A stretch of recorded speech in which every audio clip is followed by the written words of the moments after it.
Okay, let's jump right in. We're looking at the 10th chapter of Exodus today. Right, and this chapter, it really continues that whole intense drama, doesn't it, between Pharaoh and the Israelites? Yeah, we see the next round of divine actions, these plagues, and also, well, the negotiations. Or maybe the lack of them is more accurate. That's a good way to put it. And what's really striking is how the source text starts, right at the beginning of chapter 10.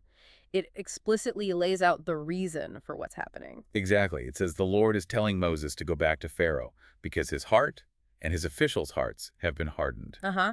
And the purpose given isn't just about letting Israel go, though that's the goal. It says it's so that you may tell your children and grandchildren about these events. So it's about memory, about passing down the story. Precisely. About how God dealt harshly with Egypt, performed signs, so that you may know that I am the Lord. It frames the whole thing as a demonstration meant to last through generations. That framing definitely changes how you read what comes next. So Moses and Aaron, they go back to Pharaoh, and the message now is just incredibly blunt. It really is. How long will you refuse to humble yourself before me? Let my people go so that they may worship me.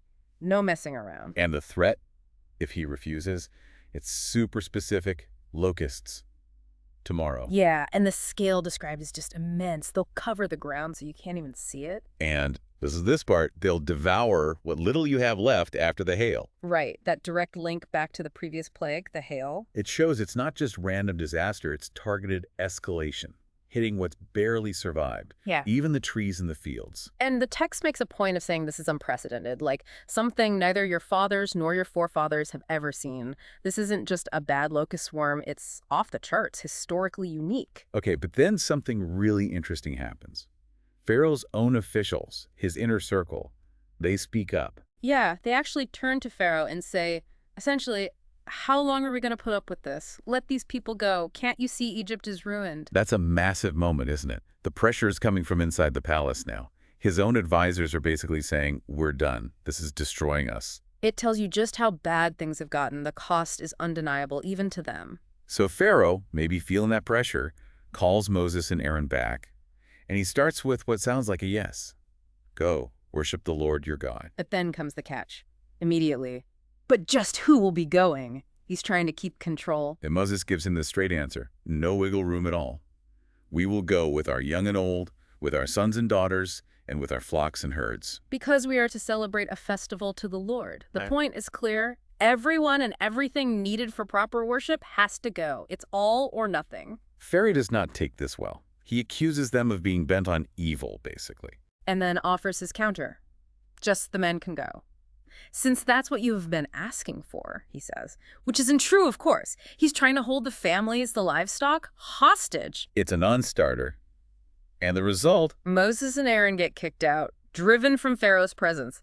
Negotiation totally fail. Which leads directly to the plague being unleashed.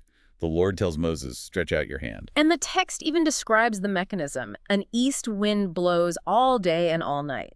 And by morning, that wind has brought the locusts. It connects the command to a natural force being directed. And the description of their arrival, great numbers. Yeah. It says they covered the ground until it was black. Black. Imagine that. And they ate everything. Everything the hail didn't get, all the plants, all the fruit on the trees. The line that really hits home is, nothing green remained on tree or plant in all the land of Egypt. Total devastation. Not just a bad harvest, but ecological annihilation.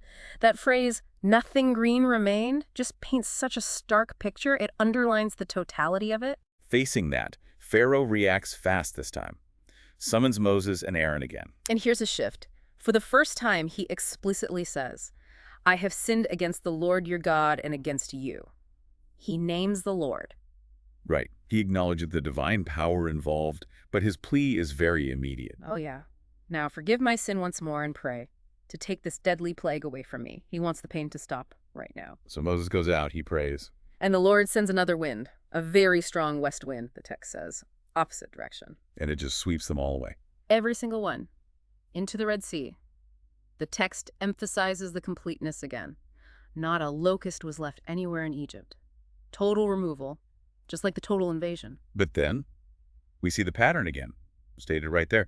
But the Lord hardened Pharaoh's heart, And he would not let the Israelites go. Exactly. The crisis passes, the confession is made, the relief comes, but the underlying resistance snaps right back into place. And the text explicitly links it to that hardening. Which sets up the next round, the ninth plague.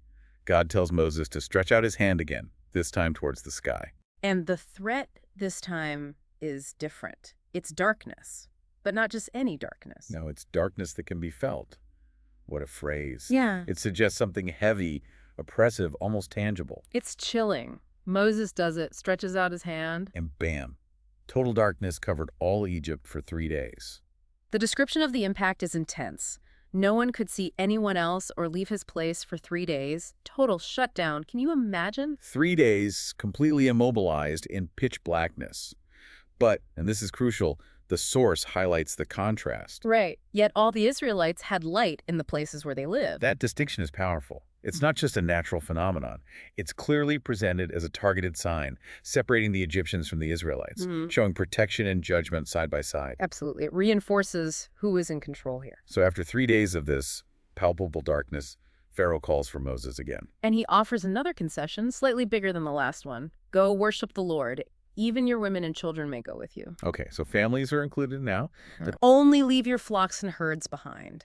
Still trying to hold on to something vital, their means of sacrifice, their wealth. Moses' response, still absolutely firm, the livestock must go. Why? Because they need them for the sacrifices and offerings. He says it plainly. Our livestock too must go with us. Not a hoof is to be left behind. And he gives a reason, right? It's not just stubbornness. No, he says, until we get there, we will not know what we are to use to worship the Lord. They need options. They need everything because the specific requirements haven't been given yet. It has to be total freedom to worship properly. And when Moses refuses this compromise, Same pattern. But the Lord hardened Pharaoh's heart, and he was not willing to let them go. The refusal locks in again, tied to that divine hardening in the text. which brings us to the end of the chapter, and it's dramatic. Pharaoh just loses it. He delivers this ultimatum, basically a death threat to Moses. Yeah. Get out of my sight. Make sure you do not appear before me again. The day you see my face, you will die. Intense. And Moses just accepts it, right then and there. Just as you say, he replies, I will never appear before you again. Which is such a cliffhanger. Because, reading ahead or knowing the story, Moses will see him again. But only when God sends him back for the final plague. This exchange shuts the door completely within chapter 10. So looking back at this chapter, you see this clear escalation. Locusts stripping the land bare, then this almost supernatural, tangible darkness. You see Pharaoh wavering under pressure, even admitting sin. But then digging his heels in again. And each time, the text connects that final refusal to the Lord hardening his heart. It's this cycle. Divine action, Pharaoh's reaction, brief concession, followed by hardened refusal, and the narrative's own explanation for why he remains unyielding. It all seems to serve that purpose stated right at the start. That purpose of demonstrating power, ensuring this story gets told, right? Exactly. A story to be remembered for generations. It really makes you think, doesn't it? Reading how the text presents these events, on one hand, it seems like a direct result of Pharaoh's own stubbornness and choices. But on the other hand, it's explicitly framed as part of a divine strategy, including the hardening of his heart, all designed to be this unforgettable sign. How does describing the plagues in such detail, the back and forth Pharaoh's shifts, how does all that serve the goal of making this a story that echoes through time? That's definitely something to chew on after this deep dive.